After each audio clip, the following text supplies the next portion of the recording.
Hi friends, welcome to my channel. இது அத்தையோட வளாப்பு ஃபங்க்ஷனுக்கு போயிருந்தோம்ல, அதோட வீடியோ தான். ரொம்ப லேட்டு, ஏன்னா நானே மறந்துட்டேன். இன்றைக்கி ஒருத்தவங்க கமெண்ட் பண்ணியிருந்தாங்க, என்ன சிஸ்டர் வளாப்பு வீடியோன்னு போடவே இல்லைன்னு. அதுக்கப்புறம் தான் நான் எடிட் பண்ணி இப்போ அப்டேட் பண்ணிகிட்ருக்கேன். அப்படியே கண்டினியூவாக வீடியோ பாருங்கள். இன்றைக்கி நம்ம வழக்கத்துக்கு மாற 3-4 மணிக்கே எந்திரிச்சிட்டேன்னு நினைக்கிறேன். ஏன்னா அத்தை 2-3 நாளைக்கு முன்னாடியே சொல்லிகிட்டே இருக்காங்க, அன்றைக்கி மட்டும் கொஞ்சம் வேகமாக எந்திரிச்சு கிளம்பிடும், நம்ம 5-5:30 பஸ் வந்துடும், அந்த பஸ்ஸை நம்ம கரெக்டாக பிடிக்கணும் அப்படின்னு. சின்னத்தெல்லாம் நைட்டே ஊர்லேருந்து நம்ம வீட்டுக்கு வந்துட்டாங்க. நைட்டு பயங்கரமான மழை, அதனால் நம்ம வீட்லேயே தங்கிட்டாங்க. காலையில் எல்லோரும் சேர்ந்து ஒன்றா போய்க்கலாம் அப்படின்னு. எந்திரிச்சதுமே ரொம்ப நேரம் ப்ரஷ் பண்ணிட்டு யோசிச்சு எப்படா குளிக்க போகிறோம், தண்ணி வேறு பயங்கரமாக ஜில்லுன்னு இருக்குமே அப்படின்னு. பரவாயில்ல, மோட்ரு போட்டு குளித்ததுனால கொஞ்சம் சுட சுட தான் வந்த மாதிரி இருந்தது. அவ்வளோ கூதடிக்கலை. அப்படியே குளிச்சுட்டு நைட்டே ட்ரெஸ்ஸு, சாரீ, வளையல் எல்லாமே நைட்டே ரெடியாக எடுத்து வச்சுட்டேன். அதனால் நம்மளையும் கிளம்புறதுக்கு கொஞ்சம் ஈஸியாக தான் இருந்தது. இந்த சாரீ எனக்கு ரொம்ப பிடிச்சிருந்துச்சு. இது நல்ல மயில் கலர், அந்த பிங்க் கலர் ஆகட்டும், அந்த சாரியில் இருக்கிற ஸ்டோன் இல்லை, அந்த ப்ளஸ்ஸாக இருக்கிற மாதிரி இந்த முந்தானியில் வந்து செக்குடு மாடல் கொடுத்துருப்பாங்க. எல்லாமே ரொம்ப அழகாக இருந்தது, எனக்கு ரொம்ப பிடிச்சிருந்துச்சு. இந்த சாரி நான் புவி சார்மின் கலெக்ஷன் இன்ஸ்டாகிராம் பேஜில் இருந்து தான் வாங்கியிருந்தேன். பூலாம் செல்வா நிறையாவே வாங்கிட்டு வந்திருந்தேன் சென்னையிலேருந்து. பாப்பா கரெக்டாக 12 மணிக்கு தான் வீட்டுக்கே வந்தான். ஏன்னா வேணாம், வளாப்பு தானே, நாங்களே போகிறோம் அப்படின்னு சொன்னால், பட் சித்தப்பு ஃபோன் பண்ணி நீ வரலைன்னா நானும் எதுக்கும் வரமாட்டேன்டா அப்படின்னு சொன்னாங்களா. அதனால் உடனே கிளம்பி வந்துட்டான். சரி, என்கிட்ட சொன்னது மாதிரி எனக்கு பூவாது வாங்கிட்டு வந்தானே அப்படின்னு கொஞ்சம் ஹாப்பியாக இருந்தது. அப்பா நம்ம எத்தனை மணிக்கு எழுந்திரிச்சாலும் சரி, காலையில் போகிறதுக்கு நைட்டே நான் கிளம்ப ஸ்டார்ட் பண்ணாலும் டைம் ஆயிரும்னு நினைக்கிறேன். ஏன்னா எனக்கு முன்னாடி எல்லாருமே கிளம்பி உட்காந்துட்டாங்க. இன்றைக்கி நீ தான் லேட்டு அப்படின்னு. பஸ்ஸில் தான் போயிருந்தோம். ஏன்னா கார் எடுத்துகிட்டு வரலாம், பைக்கும் 3 பேர் எப்படி போக முடியும். மாமா வரல, மாமா கொஞ்சம் வேலையாக இருக்குன்னு கிளம்பிட்டாங்களா. அதனால் நாங்கள் 3 பேர் தான். கரெக்டாக ஃபஸ்ட் ஸ்டாப்புக்கு வந்து ஒரு 10 நிமிஷத்தில் பஸ் வந்துடுச்சு. இந்த பவாடி பஸ் தான் நேராக ராம்நாடு போகும். நல்லா வடிவேல் காமெடி போட்டுட்டு வந்தாங்களா. செல்வாவும் அத்தையும் காமெடியவே பார்த்து சிரிச்சிட்டு வந்தாங்க. பட் நான் அப்படியே வேடிக்கை பார்த்துட்டே வந்திருந்தேன். நைட்டு வந்து கோன் வச்சேன். ரொம்ப நாள் ஆச்சு. ரொம்ப நாள்னால் இப்போ நான் வளாப்பு ஃபங்க்ஷன் போகிறேன்ல, அவங்களோட மேரேஜ்க்கு வச்சேன். 1 இயர் ஆக போது. இப்போ அவங்களோட வளாப்புக்கு வைக்கிறேன். அதுக்கிடையில் எத்தனையோ ஃபங்க்ஷன் வந்துச்சு, எனக்கு மெகந்தி வைக்கணுன்னே தோணலை. சரி, இன்றைக்கி செல்வா தான் வைடி அப்படின்னு சொல்லியிருந்தான். ஃபஸ்ட்டை விட்டு இறங்கணும், நம்ம ஃபேமிலி தான் டீ கடையில் நின்று டீ குடிச்சிக்கிட்டு இருந்தாங்க. என்னடி அப்படின்னு கேட்டேன். அங்கே டீ போகிறதுக்கு டைம் ஆகும் போலடி, அப்போ தான் வீட்டில் எங்களுக்கு ரொம்ப பசிச்சிருச்சு அப்படின்னு. சரி, ஓகே, ஆளுக்காளி டீலாம் குடிச்சிட்டு இருந்தாங்க. நமக்கு அதெல்லாம் பிடிக்காதுல, அதனால் போண்டாவும் நல்லாவே இல்லை அந்த கடையில், அதெல்லாம் வேணான்னு சொல்லிட்டு திருப்பாலக்குடி தான் அப்பத்தா ஊர், அப்பத்தாவோட மகளுக்கு தான் வள. அப்போ நம்ம போனோம், நம்ம சித்தப்பு முன்னாடியே வாங்க வாங்க அப்படின்னு கூப்பிட்டுட்டு இருந்தாங்க. அப்படி நம்மளும் உள்ளே வந்து எல்லாருக்குமே கும்பிடு போட்டுக்கிட்டு இருந்தேன். செல்வா நேர கிச்சன் தான், அவனுக்கு அதுதான், அந்த சமையல் தான் அவனுக்கு ரொம்ப பிடிக்கும். சித்தா மாமா தான் சமைச்சிட்டு இருந்தாங்க. சரி, ஓகே, தடபுடலாக ஒரு பக்கம் சமையல் நடந்துகிட்டு இருந்தது. வளாப்பு ஃபங்க்ஷனால் அந்த 7 வகையான சாப்பாடை அது எல்லாமே ரெடி பண்ணிட்டு ஒரு ரெடி பண்ணிகிட்டு இருந்தாங்க. என் நாத்தனா நைட்லேருந்து கத்திரிக்காய் தாண்டி நறுக்கிறேன் அப்படின்னு சொல்லிட்டு இருந்தேன். நான் என்னமோ நினச்சேன், ஏன்னா தாத்தா ஃபங்க்ஷனுக்கு வாங்க அப்படின்னு சொல்லும்போதே கரெக்டாக 6 மணிக்கு வீட்டுக்கு வந்துருங்க, 6:15 வண்டி எடுத்துருவோம் அப்படின்னு தான் சொன்னாங்க. அதனால தான் நம்ம 3 மணிக்கே எழுந்திரிச்சு கிளம்பி வந்தோம். பட் இங்கே வந்து பார்த்தா அந்த 6 மணிக்கு தான் அவங்களே தூங்கி எழுந்திரிச்சு காய்கறி எல்லாமே கட் பண்ண ஸ்டார்ட் பண்ணாங்க. என்னையா இப்படி பண்ணிவிட்டீங்களேயா அப்படி தான் இருந்தது.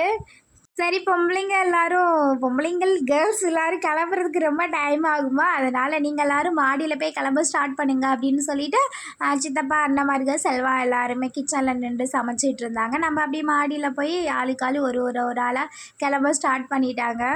அதனாலே அட்வான்ஸாக ஊர்லேருந்து வரும்போதே கிளம்பி வந்திருந்தேன். மற்ற எல்லாருமே நைட்டே வீட்டுக்கு வந்துட்டாங்க போல். நான் எல்லோரும் ஒரு ஆளாக சாரி கட்டிகிட்டு இருந்தாங்க. வந்து ஹெல்ப் பண்ணி விடு அப்படின்னு. ஏன்னா முன்னாடி கிளம்பிட்டா போதும், மடிப்பு எடுத்து கொடுங்க, அதை பிடிங்க, இதை பிடிங்கன்னு சொல்லுவாங்க. ஆனால் எனக்கு அவ்வளோவா தெரியாது. நான் எனக்கு சாரி கட்டிக்கிறதே பெரிய விஷயமா நினைப்பேன். நான் அதை கூட நல்லா இருக்குன்னு சொல்லும்போது எனக்கு ரொம்ப ஆச்சரியமாக இருக்கும். நான் கட்டுற சாரி நல்லா இருக்கா அப்படின்னு. எனக்கு இன்னொருத்தவங்களுக்குலாம் சாரி கட்டி விடுறதுக்கு சுத்தமாக தெரியாது. அப்படியே ஒரு ஆளாக கிளம்ப ஸ்டார்ட் பண்ணிட்டு நாங்கள் வெளியில் வந்துட்டோம். நீங்கள் வெளியில் இருங்க, தலை தானே கட்டுறீங்க, நாங்கள் பாய்ஸ் எல்லோரும் போய் கிளம்பிக்கிறோம் அப்படின்னு சொல்லிட்டு சித்தப்பா, செல்வா, அண்ணா எல்லாருமே போய் ரூமில் போய் கிளம்ப ஸ்டார்ட் பண்ணிட்டாங்க. நம்ம சும்மா எல்லாருக்கும் டச்சப் பண்ணி விட்டுட்டு இருந்தேன். ஒரு ஆளாக கிளம்பிட்டு கீழே போய் சாப்பிட்டுட்டே வந்துட்டு இருந்தாங்க போல். அது நமக்கு தெரியலை, நம்ம சும்மா அங்கேயே வேடிக்கை பார்த்துட்டு இருந்தாச்சு. அதுக்கப்புறம் அத்தை தான் ஃபோன் பண்ணி வந்து சாப்பிடுன்னு சொன்னதுக்கப்புறம் தான் கீழே போய் பார்த்தா பழைய குழம்பு, கருவாட்டு குழம்பு தான் இருந்தது. சரி, இதுதான் அப்படின்னு சாப்பிட்டுட்டு இருக்கும்போது தான் செல்வா ஸ்ரீ சொல்கிறாங்க, சிக்கன் கிரேவி இருக்குது, அதை ஊற்றாமல் கருவாட்டு குழம்பு ஊற்றிட்டீங்களே அப்படின்னு. எனக்கு ரொம்ப கஷ்டமாக போச்சு. எந்த குழம்பு ஊற்றியிருந்தாலும் நான் சிக்கன் குழம்பு வச்சு சாப்பிட்ருப்பேன். பட் கருவாட்டு குழம்போடு அந்த சிக்கன் என்னால் ஏற்றுக்கவே முடியல. அட போங்கடா, நான் மதியமே சாப்பிட்டுக்கிறேன்னு சொல்லிட்டு அந்த கருவாட்டு குழம்பு குழம்பையே சாப்பிட்டுட்டு வந்தேன். சித்தப்பா வந்து ஃபங்க்ஷனுக்கு கூப்பிடும்போதே மகளே பிரியாணி அப்படி தான் சொன்னாங்க. இங்கே போய் பார்த்தா நான் இங்கே தக்காளி வந்ததுமே கிச்சனுக்குள்ளே தான் போனேன். ஏன்னா நமக்கு சோறு தானே முக்கியம். அங்கே அப்போ தான் தக்காளி வெங்காயம் எல்லாமே போட்டு வதக்கிட்டு இருந்தாங்க. அப்போ மணத்துச்சு. அப்போ பிரியாணி தானே அப்படின்னு நம்பி மாடிக்கு போனேன். கீழே மேலே போயிட்டு கீழே வர்றதுக்குள்ளேயும் சிக்கன் தனியாக கிரேவி வச்சுட்டாங்க, சாப்பாடாக வச்சுட்டாங்க. சரி எங்கிட்ட போங்கய்யா. இருந்தாலும் அந்த சித்தப்பு வேற யாரும் இல்லை, இவர் தான் அந்த பிரியாணின்னு சொல்லி என்னை ஏமாத்தின சித்தப்பு. அடுத்து இவங்களுக்கு தான் மேரேஜ், அப்போ பார்த்துக்கிறேன் அவங்க என்ன பண்ணுறாங்க அப்படின்னு கிளம்பிட்டு இருக்கும்போதே கொஞ்சம் லைட்டாக தூத்தல் தான் விழுந்தது. சரி ஓகே தூத்தல், ஏன்னா 2-3 நாளாக நம்ம ஊர் சைடு அந்த டைமில் மழை தானே பெஞ்சிக்கிட்டு இருந்துச்சு. கொஞ்ச நேரத்தில் விட்டுரும் அப்படின்னு பார்த்தா மறுபடியும் பயங்கரமாக தூத்தல் விழுந்துருச்சு. சமைக்கிறே பண்ணும்போது கொஞ்சம் கஷ்டமாக தான் இருந்தது. பரவாயில்ல, கொஞ்சம் முன்னாடியே முடிச்சுட்டாங்க போல். அப்புறம் இந்த வளகாப்பு அப்படின்னா டிஃபன் பாக்ஸில் வளையல் அதெல்லாம் வச்சு கொடுப்பாங்களே, அதெல்லாம் நைட்டே எடுத்து வச்சிட்டாங்களாம். பட் இருந்தாலும் இப்போ வந்து பையில் வச்சு அதெல்லாம் கட் பண்ணி அந்த நூலெலாம் போட்டு கோர்த்துட்டு இருந்தாங்க. பூ வந்து செல்வா சென்னையிலேருந்து வரும்போதே வாங்கிட்டு வந்துட்டான். 6 முழம் வாங்கிட்டு வந்தான்னு நினைக்கிறேன். நானே எனக்கு ரொம்ப கொஞ்சம் ஓகே அப்படின்னு 3 முழத்தை தூக்கி வச்சுட்டேன். சரி எல்லாருமே பூ வச்சுருப்பாங்க அப்படின்னு சொல்லிட்டு தனியாக 3 முழம் அத்தாச்சிக்கு மட்டும் கொண்டு வந்தேன். பார்த்தா இங்கே வந்து பார்த்தா எல்லாருமே ராம்நாட்டில் போய் பூ வாங்கிக்கலாம் அப்படின்னு யாருமே வாங்கலை அப்படின்னு சொன்னாங்க. தாத்தா சொன்னார் எங்கேயுமே நிப்பாட்ட மாட்டோம் வண்டியை அப்படின்னு. சரி ஓகே ஒரு இடத்துக்கு போகிறோம், எல்லா தலையிலுமே பூ இருந்தால் தானே அழகாக இருக்கும் அப்படின்னு சொல்லிட்டு பூவை எடுத்து எல்லாருக்குமே பாதியாக கட் பண்ணி எல்லா தலையிலுமே பூ வச்சாச்சு. நம்ம எப்போவோ கிளம்புறது, மழை பெஞ்சிட்டு இருந்ததுனால தான் கொஞ்சம் லேட்டாக ஆயிடுச்சு. அதனால் எல்லாருமே வெளியில் தான் நின்றுட்டு இருந்தோம். நம்மளோட ஃபேமிலிப்பா இது கொஞ்சம், பட் வந்து கொஞ்சம் நிறையா பேர் வந்து நான் அடுத்தடுத்து காட்டுறேன். ஏன்னா பாதி பேர் உள்ளே இருக்காங்க, பாதி பேர் தான் வெளியில் உட்காந்துருந்தாங்க. ஒரு ஃபங்க்ஷனாகவே அந்த வீட்டில் வந்து அந்த அந்த ஒரு மகளுக்கு ஃபங்க்ஷன்னா அந்த அம்மா அப்பாவுக்கு தான் ஒரு மாதிரி டென்ஷனாலும் படபடப்பாகவும் இருக்குது. எல்லாமே ரெடியாக எடுத்து வச்சிட்டோமா, எல்லாமே கரெக்டாக வச்சிட்டாங்களா அப்படின்னு. பட் வந்து நம்மளை மாதிரி கெஸ்ட்டாக வந்தவங்களுக்கு எந்த கவலையுமே இல்லை. சோறு போட்டுருவீங்களாப்பா அந்த கவலை தான் இருக்கும். மதிய சோறு நல்ல சோறாக போட்டுருவீங்களா, டேஸ்ட்டாக இருக்குமா, எந்த சமையல் மாஸ்டர், சத்தியமாக என் மைண்ட்லலாம் அப்படி தான் ஓடு, நான் ஏன் பொய் சொல்ல அப்படி இருப்போம். பட் வந்து அந்த இடத்துல இருக்கிறவங்களுக்கு தான் அந்த ஒரு படபடப்பு இருக்கும். பட் தாத்தாவும் அப்புத்தாவும் தான் அங்கிட்டு ரொம்ப டென்ஷனாக தாத்தா இருந்தாங்க. ஏன்னா எல்லாம் கரெக்டாக பண்ணுறோமா இல்லையா அப்படின்னு. ரொம்ப நேரம் ஆயிடுச்சு, நம்மளால காட்டவே இல்லையே. நம்ம ஆளுலாம் வீட்டு ஃபங்க்ஷனுக்கு வந்தால் நம்மளெல்லாம் கண்டுக்கவே மாட்டார். ஜாலியாக மாடியில் போய் நின்றுட்டு இருந்தார். சரி நான் வந்துட்டியாடி, இங்கேயும் வந்துட்டியாடி, உனக்கு தெரியாமல் வந்து ஒளிஞ்சிருந்தேன்டி அப்படி சொல்லிகிட்டு இருந்தேன். அப்புறம் நாத்தனா எல்லோரும் கொஞ்சம் நேரம் மொட்டை மாடியிலே உட்காந்துட்டேன். எனக்கு கீழே கொஞ்சம் கூட்டமாக இருந்தது. சரி எல்லாருமே என்னென்னமோ பேசிகிட்டு இருந்தாங்க, நமக்கு ஒன்றும் புரியலை அப்படின்னு சொல்லிட்டு அப்படியே மாடியில் வந்து கொஞ்சம் நேரம் உட்காந்துருந்தா. அப்புறம் மழை பெஞ்சதுக்கு ஏற்ற மாதிரி கொஞ்சம் வீடியோ எல்லாமே எடுத்திருந்தேன். ஏன்னா ஆல்ரெடி நான் ரொம்ப நனைஞ்சிட்டோம். சரி நனைஞ்சதாக ஒரு வீடியோ எடுத்துகிட்டு அப்படியே கிளம்பியாச்சு. நாங்கள் நினச்சோம் தாத்தா வந்து வேன் தான் பிடிப்பாங்க, எப்படி இத்தனை பேர் போகிறது ரொம்ப கஷ்டம் அப்படின்னு. பரவாயில்ல பஸ்ஸு தான் பிடிச்சிருந்தாங்க. பட் இருந்தாலும் இடம் பத்தலை, ஏன்னா நிறையா பேர் போகிறோம் அப்படின்னு. மருமையை கொழுந்தை எல்லாருமே மேலே அந்த டிக்கி என்னமோ மேலே அங்கே ஏற்றி விட்டாச்சு. கொழுந்தை சமத்தா படுத்துட்டேன். பட் மருமையை தான் கீழே வந்து டான்ஸ் ஆடிக்கிட்டு தான் செம்மையாக இருந்தது. போகும்போது நல்லா பாட்டு போட்டுட்டு நான் அத்தாச்சி நாத்தனா எல்லாருமே நல்லா செம்மையாக டான்ஸ் ஆடிட்டு போயிருந்தோம். நமக்கு உட்கார இடம் இருந்தது, பட் ரொம்ப நனைஞ்சிட்டோம் வீட்டில் இருந்து பஸ்ஸில் வந்து ஏறுறதுக்கே. அதனால தான் உட்காரல, நான் நாத்தனா எல்லாரும் நின்றுட்டே போகலாண்டி அப்படின்னு வந்தாச்சு. போகிற வழியில் நல்லா ரொம்ப அழகாக இருந்தது. ஏரி ஆறு, அப்புறம் நல்லா ஃபுல் அண்ட் ஃபுல் விவசாயம் இடம் தான். அந்த ரொம்ப தூத்தல் வேறு விழுந்துட்டு இருந்ததா, பார்க்க கிளைமேட் ரொம்ப அழகாக இருந்தது. நம்ம வந்து எந்த ஒரு ஃபங்க்ஷனுக்கு வந்திருக்கோம் அப்படின்னா தூத்துக்குடி பக்கத்தில் இல்லை, மறுபடியும் சொல்கிறேன், தூத்துக்குடி பக்கத்தில் வேம்பார். ஓகே, வேம்பாரில் எங்கே அப்படின்னு கேட்டிருந்தீங்க. வேம்பாரில் இடம்லாம் வேம்பார் தான் சொன்னாங்க, வேம்பாரே தான் அப்படின்னு. வளாப்பு ஃபங்க்ஷன் ஆல்ரெடி சொல்லிட்டேன். நம்ம ஃபேமிலியில் நம்ம அப்புத்தா இருக்காங்களா, நம்ம அப்புத்தாவோட தங்கச்சி மகளுக்கு தான் வளகாப்பு. அந்த ஃபங்க்ஷனுக்கு தான் நம்மளும் வந்திருக்கோம். ஃபர்ஸ்ட் ஹாஃபில் இறங்குனதுமே ரைட் சைடில் கோயில், லெஃப்ட் சைடில் சர்ச் இருந்தது. பார்க்கவே ரொம்ப அழகாக இருந்தது. அப்படி நேராக வீட்டுக்கு போயாச்சு. இங்கே யாரையுமே நமக்கு தெரியாது, அதனால் நம்ம மாடியில் போய் உட்காந்துட்டு இருந்தோம். செல்வா அண்ணா எல்லாருமே அங்கிட்டு என்னென்ன கொண்டு வந்ததெல்லாம் எடுத்து வச்சிட்டு இருந்தாங்க.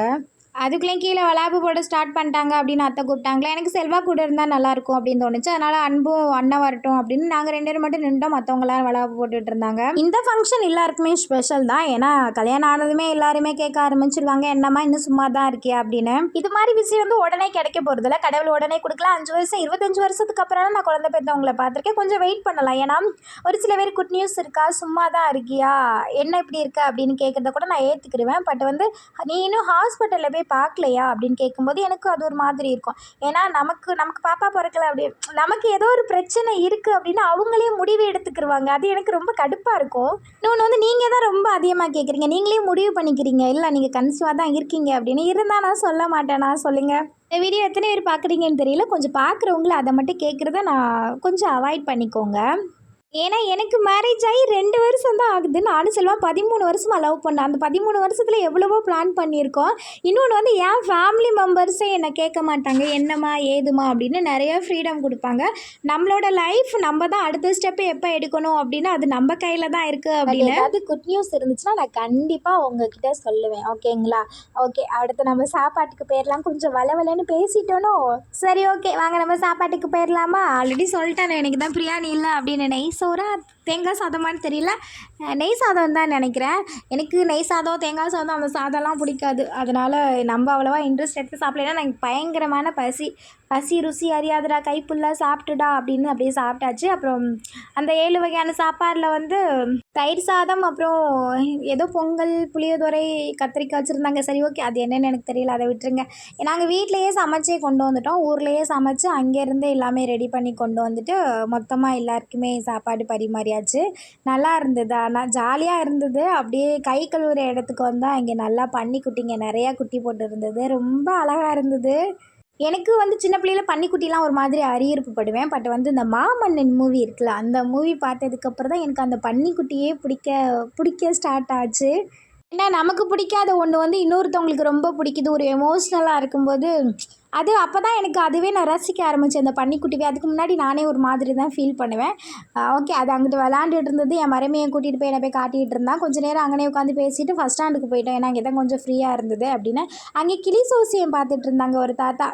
என்னென்னமோ சொல்லிகிட்டு இருந்தாங்க. அதை நம்ம கண்டுக்காமல் வெளியில் நின்று வந்தவங்க எல்லார்ட்டையுமே பேசிகிட்டு இருந்தால் பக்கத்தில் கடை இருந்தது அப்படின்னு எல்லாருமே ஐஸ் குச்சி வாங்கி சாப்பிட்டுட்டு இருந்தாங்க. பட் நமக்கு அதில் இன்ட்ரெஸ்ட் இல்லை. உட்காந்து மது வந்திருந்தாங்களா, மது கூட தான் பேசிகிட்டு இருந்தேன். அப்புறம் தாத்தா போய் அந்த கிளி சோசியம் அந்த கிளி சோசியம் அது கிளி சோசியம் இது கிளியிலே கொண்ட கிளி அப்படின்னு கிளி. ஏன்னா இப்போ தான் பச்சை கிளி வளர்க்கக்கூடாதுல, தாத்தா ஒரு பச்சை கிளி வளர்த்தாரா, அதை தூக்கிட்டு போயிட்டாங்களா. அதனால் கொண்ட கிளி அப்படின்னு 3000 ரூபாய்க்கு வாங்கி வளர்த்து ட்ரைனிங் கொடுத்து வச்சுருக்காங்க. அப்புறம் ஒரு 4-5 பேர் பார்த்தாங்க நினைக்கிறேன். பாதி பேருக்கு கரெக்டாக தான் சொன்னார், ஆனால் சும்மா சொல்லக்கூடாது. ரொம்ப சாப்பிட்டுட்டு ஒரு 2 மணி நேரமாவது சும்மா வெட்டியாக தான் நின்றோம். பட் வந்து வீட்டுக்கு கிளம்புறதுக்கு 1 ஹவருக்கு முன்னாடி அங்கேயே அந்த எந்த ஊர் சொன்னேன், ஐயோ எந்த ஊர் மறந்து போச்சு, வேம்பாரில் ஒரு பீச் இருக்குது, அங்கே போகலாம் அப்படின்னு கூட்டிகிட்டு போனாங்க. சரி, தாத்தா எதுவும் சண்டை ஓட்டுற போகிறாரு, ஏன்னா டைம் ஆயிடுச்சு, போகிற டைமில் எதுக்கு போனீங்க அப்படின்னு. இருக்கிற டைமில் ஓடிட்டு ஓடியாந்துடலாம் அப்படின்னு கிளம்பிட்டா பயங்கரமான வெயில், செம்ம வெயில். ஐயோ நடக்கவே முடியல. இந்த பக்கத்துலடின்னு எவ்வளோ தூரம் கூட்டிகிட்டு போகிறாங்க. ஆளுக்கு ஒரு முக்காடை ஓட்டுட்டு அப்படியே கிளம்பிட்டோம். பட் வந்து பீச் கொஞ்சம் தூரத்துலேயே அந்த சிலுசிலுன்னு காற்று, அந்த அலை சவுண்டெல்லாம் ரொம்ப அழகாக இருந்தது. அதுக்கப்புறம் தான் ஓகே ஓரளவு பக்கத்தில் வந்துருச்சியா அப்படின்னு வந்தோம். யாருக்கு தான் பீச் பிடிக்காது சொல்லுங்கள், எல்லாருமே ரசிக்கிற ஒன்று தான். பட் எனக்கு வந்து அந்த பீச்சில் போய் அந்த தண்ணியில் கால் நனைகிற வரை எனக்கு அந்த பீச் பிடிக்காது. ஒரு மாதிரி நசன்னு அந்த காற்று, அந்த முடி பேனு பறக்கிறது, அந்த வெயில் கண்ணுலாம் கூசுறது, மண் காலில் ஒட்டுறது, அதெல்லாம் பிடிக்காது. போயிட்டு ஃபோட்டோ மட்டும் எடுத்துகிட்டு வந்துடணும் அப்படின்னு நினச்சி தான் நான் போவேன். பட் வந்து காலில் தண்ணி பட்டுருச்சுன்னா அடுத்து நம்ம கரையில் ஏற ஆளே கிடையாது. அப்படியே உட்காந்து அதிலையே விளையாண்டுட்டே இருக்கணும் அப்படின்னு நினைக்கிறாள். ஃபஸ்ட்டு எடுத்ததுமே கொஞ்சம் வீடியோ எடுத்துக்கலாம் அப்படின்னு சொல்லிட்டு ஃபேமிலி மெம்பர்ஸ் வந்த எல்லாரையுமே ஒன்று சேர்த்து ஒரு ஃபோட்டோ எடுத்தாச்சு. நான் ஆல்ரெடி சொல்லியிருப்பேன், நம்ம ஃபேமிலி ரொம்ப பெரிய ஃபேமிலி. ஏன்னா நம்ம அப்பத்தா இருக்காங்களா, நம்ம அப்பத்தா கூட பிறந்தவங்க நிறையா பேர். அவங்க அந்த தாத்தா அம்மாச்சிமார்க அவங்களோட பிள்ளைங்க, அந்த அத்தையோட பிள்ளைங்க, அவங்களோட பேத்தி அப்படின்னு கனெக்ட் பண்ணி பார்க்கும்போது நம்மளோட ஃபேமிலி ரொம்ப பெரிய ஃபேமிலி. அதில் சிம்பிளாக சுருக்கி சொல்லணும் அப்படின்னா அப்பத்தா, நாங்கள், சின்ன மாமியா, அவங்க, அது அவ்வளோதான். சின்னதாக சொன்னால் என்ன, அப்போது நம்மளோட ஃபேமிலி பெரிய ஃபேமிலி தான். எல்லாருமே சேர்ந்து ஒரு வீடியோ ஃபோட்டோ எல்லாமே எடுத்துகிட்டு இருந்தோம். அண்ணனு செல்வா, நாங்கள் கேர்ள்ஸ் மட்டும் தான் வந்தோம். செல்வா அண்ணா எல்லாருமே வரல. அப்புறம் என்ன நினச்சேன்னு தெரியல, எங்களை ரொம்ப டைம் ஆகிடுச்சு, கூட்டிகிட்டு போகிறதுக்காக அவங்க 2 பேர் வந்திருந்தாங்க. கூட்டிகிட்டு போக வந்தவங்க கூட நாங்கள் போயிருந்துருந்தா கூட ஓகே, அவங்களையும் மறுபடியும் வர சொல்லி வாங்க ஃபோட்டோ எடுத்துகிட்டு போகலாம், கொஞ்சம் நேரம் விளாண்டுட்டு போகலாம் அப்படின்னு ஒரு 10 நிமிஷத்தை வேஸ்ட் ஆக்கிட்டோம். வேஸ்ட்டுன்னு நாங்கள் சொல்ல மாட்டோம். ஏன்னா எனக்கெலாம் ரொம்ப ஹாப்பியாக இருந்தது பாப்பா வந்தது. பட் வந்து அவங்களுக்கு அது வேஸ்ட்டான டைம் தான். ஏன்னா தாத்தா ரொம்ப டைம் ஆயிடுச்சு போய் கூட்டிகிட்டு வாங்கடா அப்படின்னு அனுப்பி விட்டாங்களா. அவங்க வந்து நம்மளோட ஃபோட்டோ எடுத்துகிட்டு வந்திருந்தாங்களா. அதனால் தாத்தா செம்ம டென்ஷன் ஆகி வேறு லெவலில் திட்டிவிட்டார் எல்லாருமே. ஏன்னா நான் தான் சொன்னேன்ல, எப்போவுமே நமக்கு வந்து அந்த வீட்டில் இருக்கிறவங்களுக்கு தான் அந்த ஒரு டென்ஷன் படபடப்பாக இருக்கும். டக்குன்னு எல்லாமே முடிச்சிருவோமா அப்படின்னு. நம்ம கெஸ்ட்டாக வந்தவங்களுக்கு இப்படி தான் இருக்கும். அதனால் பட் இல்லை போகும்போதே எவ்வளோ ஹாப்பியாக போனோம். வரும்போது எல்லாருமே உம்முன்னு தான் வந்தோம். வீட்டுக்கு வரும்போது 5-6 மணி இருக்கும்னு நினைக்கிறேன். வந்ததும் அத்தையை எல்லாத்தையும் வீட்டுக்கு கூட்டிகிட்டு போயாச்சு. ஆனால் உண்மையை சொல்லப்போனால் வளகாப்பு பொண்ணை நாங்கள் கண்டுக்கிறவே இல்லை. ஏன்னா நம்ம தான் சுற்றுறதுல தானே இருந்தோம். நைட்டு தங்குற மாதிரி தான் நான் நைட்டிலாம் எடுத்துகிட்டு வந்தேன். பட் சூழ்நிலை சரியில்லை. கிளம்பிடுறா கைப்பில்லை அப்படின்னு நம்ம நேராக கிளம்பிட்டு நேராக வீட்டுக்கு தான் போனேன். செல்வாயிரடி நாத்தனா வீட்டுக்கு போகலாம், அரசு மரத்தில் இறங்கிக்கோ அப்படின்னு சொன்னால் அரசு மரத்தில் இறங்கி ஒரு 10 நிமிஷம் வெயிட் பண்ணேன். அதுக்கப்புறம் நாத்தனா வந்துட்டாலும் அப்படியே நேராக போய் சிக்கன் எடுத்துகிட்டு போயிருந்தோம். சாதம் ஒன்று சைடு அவள் ரெடி பண்ணிகிட்டு இருந்தான். சிக்கன் கிரேவி வந்து செல்வா ரெடி பண்ணிகிட்டு இருந்தான். செல்வாக்கு வந்து இன்னொருத்தவங்களுக்கு சமைச்சு கொடுக்குறதுன்னா ரொம்ப பிடிக்கும். அதனால் அந்த சமையல் விஷயத்தில் மட்டும் ரொம்ப இன்ட்ரெஸ்டிங்காக இருப்பான். அப்புறம் நமக்கு எந்த வேலையும் இல்லை. அப்படியே நம்மளையும் குளிச்சுட்டு ட்ரெஸ் சேஞ்ச் பண்ணிட்டு கொஞ்சம் ரிலாக்ஸாக உட்காந்து வீடியோ எடிட் பண்ணி போட்டுட்ருந்தேன். ஏன்னா போகும்போது நின்றுட்டு வரும்போது இன்றைக்கி ரொம்ப டயர்டாகிடுச்சு. இன்றைக்கி ஃபுல்லாகவே ரொம்ப அலைச்சல் வேறு. அதனால் ரொம்ப டயர்டாகிடுச்சு. நான் உட்காந்துட்டேன். அவங்க தான் குட்டி குட்டி வேலை பார்த்துட்டு இருந்தாங்க. ஃபைனலாக வீடியோ முடிஞ்சிருச்சு. இந்த வீடியோ கொஞ்சம் லென்த்தாக தான் போயிடுச்சு நினைக்கிறேன். யாராவது வீடியோ ஃபுல்லாக பார்த்தீங்கன்னா ஒரு ஹார்ட் சிம்பிள் ஒன்று போட்டுக்கோங்க. ஏன்னா யாராவது ஒரு ஆளாவது பார்த்துருக்கீங்க அப்படின்னு கொஞ்சம் ஹாப்பியாக இருக்கும்ல. அதனால் வீடியோ பிடிச்சிருந்தா லைக் பண்ணுங்கள். பாய் பாய்.